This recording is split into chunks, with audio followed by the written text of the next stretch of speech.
A Visit from St. Nicholas by Clement Clarke Moore. 'Twas the night before Christmas, when all through the house not a creature was stirring, not even a mouse. The stockings were hung by the chimney with care, in hopes that St. Nicholas soon would be there. The children were nestled all snug in their beds, while visions of sugar plums danced in their heads. And Mamma in her kerchief, and I in my cap, had just settled our brains for a long winter's nap. When out on the lawn there arose such a clatter, I sprang from my bed to see what was the matter. Away to the window I flew like a flash, tore open the shutters and threw up the sash. The moon on the breast of the new fallen snow gave a lustre of midday to objects below. When what to my wondering eyes did appear but a miniature sleigh and 8 tiny reindeer, with a little old driver so lively and quick, I knew in a moment he must be Saint Nick. More rapid than eagles his coursers they came, and he whistled and shouted and called them by name. Now Dasher, now Dancer, now Prancer and Vixen, on Comet, on Cupid, on Donner and Blitzen, to the top of the porch, to the top of the wall, now dash away, dash away, dash away all.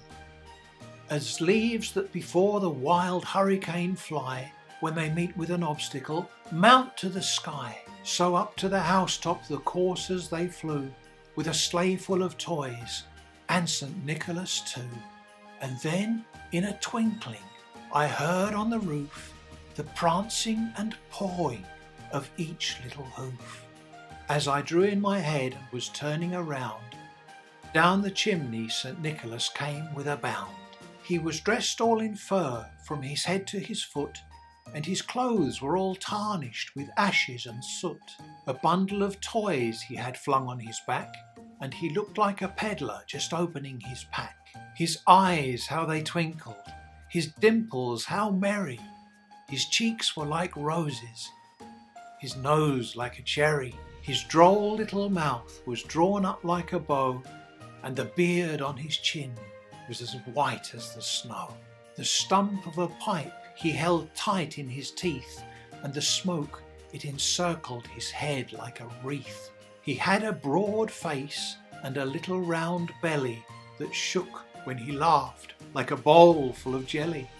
He was chubby and plump, a right jolly old elf, and I laughed when I saw him in spite of myself. A wink of his eye and a twist of his head soon gave me to know I had nothing to dread. He spoke not a word, but went straight to his work, and filled all the stockings, then turned with a jerk, and laying a finger aside of his nose, and giving a nod, up the chimney he rose. He sprang to his sleigh, to his team gave a whistle, and away they all flew like the down of a thistle.